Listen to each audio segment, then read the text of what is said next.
I'm probably going to say in the short term, the answer is more than likely going to be a no. And depending on how devious isn't the right word I want to use, depending on how efficient you are as a man with your resources, I think the answer can be yes. Pertaining again to this notion that when you choose to bring a woman into your life, you're choosing to change your life setup very, very drastically. You're changing the scope of your army. You know, you're no longer a single unit, you're a dual unit. And in that way, we need to make sure that all units are contributing effectively to the kind of life that you want to live. And that's a very logical, rational, and extremely masculine way to view these things. I mean, some women can be liabilities. They really can be. And I think I'm acutely sensitive towards women who are liabilities rather than assets. And you don't want to have a liability as your girlfriend, as your wife, as your partner. It's not good. It's not good. You may get some short-term pleasure when you take her out to the bar or to the club or on holiday, and you have that kind of that first holiday together in, you know, Croatia or wherever you go, and you have lots of intercourse and it's fun, and then you realize I'm paying for flights, I'm paying for all the food, I'm paying for the accommodation. The kind of life that I've marketed to her is not sustainable. And that is a really, really evil trick you can play on yourself. And I mean, some would argue your partner as well, is you don't want to give any kind of false interpretations on what your lifestyle is and what you're offering. And in that way, I think, because of the social media domain, most women have deluded themselves into thinking that there is no work element. Not all women, but there's a certain type of woman, a user, a succubus, a soul sucker, and not in the good way, of your finances, your resources, your time, your energy, your assets. And if you are foolish enough to get engaged to one of these women and have your assets, in the eyes of the law, equally shared amongst both parties, in many ways you kind of deserve, you reap the karma of your action in that way, which is a foolish one. So I'm sure you've heard the phrase many, many times that one of the greatest decisions, or one of the most high consequence decisions you ever make in your life is the partner you fundamentally choose. And in that way, there have to be certain allowances given. There is this very idealistic, perfectionist notion of your partner. It's kind of very, very Disney, you know, that you're gonna find the perfect woman, the perfect man, irrespective of your sex and irrespective of your needs, and you're all gonna live together happily ever after. But here's something I've been thinking about more recently with the notion of relationships, and in that way, commitments in the eyes of the law. Like, I have a real problem with marriage because life is a state of impermanence, right? Think about this idea. Life is a state of impermanence, meaning that life is constant change. It's constant flux. That's life, flux. And it's especially, and I think it's again due to the nature of opportunity of the modern landscape, integrity, commitment is becoming rarer and rarer. And I don't mean to make this sound, you know, cynical, and me being, what would you say? Because I really like the notion of marriage. I really, really do. But I've had experiences with women who I've thought in my mind that, oh, I'm going to be with this particular woman forever. Like you can think that for a long time. Like I thought that for like 3 years, and then flux, the flux of life.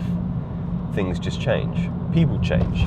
Like people are in a constant state of impermanence. I'm certainly not the same Joseph I was 2 years ago, 3 years ago, 4 years ago.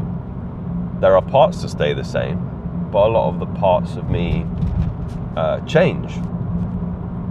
And in that way, is it very naive? Is it foolish? Is it low IQ to make a decision predicated on the fact that I'm not going to change? Because if so, that is axiomatically incorrect. And in that way, is it more intelligent? Is it more forward thinking?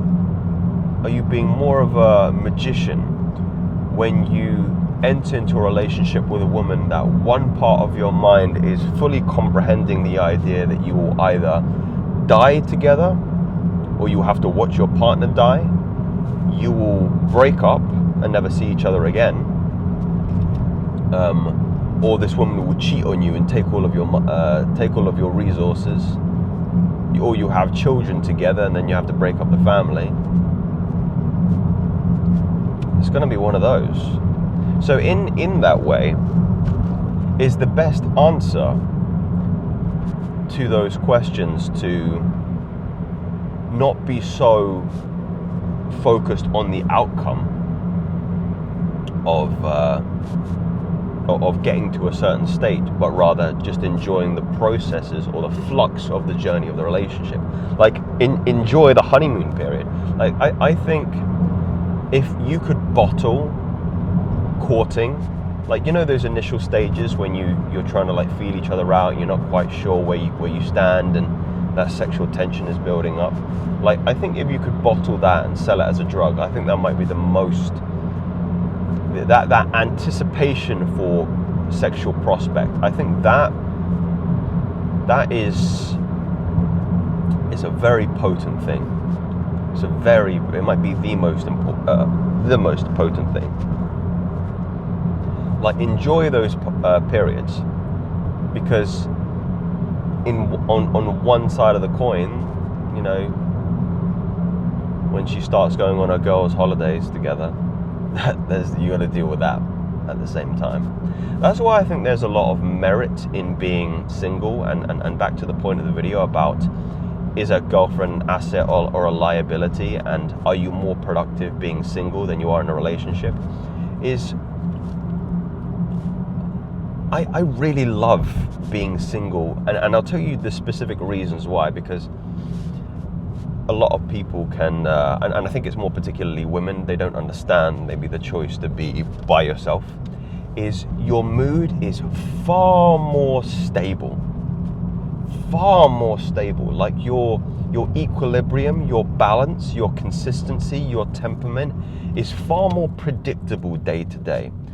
And in that way, you can fine-tooth your environment to make sure that out of the 7 days in the week, probably 6 of them are very, very good days for me. Very, very good days. You may not have the peaks, like the perfect days when you're in a relationship, when you're on your honeymoon period and you're on holiday and you've got that high. Maybe you go to a festival, you're with friends, like it's very, very social. Like those days are a different kind of day. They're more of a dopamine hit than they are a serotonin hit or an oxytocin hit. But there's more consistency, and I have always been of the opinion that consistency is the value that has given me the most monetary success, the most economic success, and also emotional success. I mean, you could say that, is I'm far more just stable, less reactive, more stoic. Nothing really surprises me. But when you're in a relationship, you have to contend with obviously a lot of this is going to be dependent on your partner, but you have to contend with the mood fluctuations of, your partner, and the small maybe disagreements or arguments, or you have to account for a whole other person in your life. There's a certain responsibility in that respect. It's certainly not easy. What's your choice, gentlemen? When are you more productive? I definitely think the right woman. I think the right woman you can actually put to work, so to speak. You can get her to be a part of your business. You can.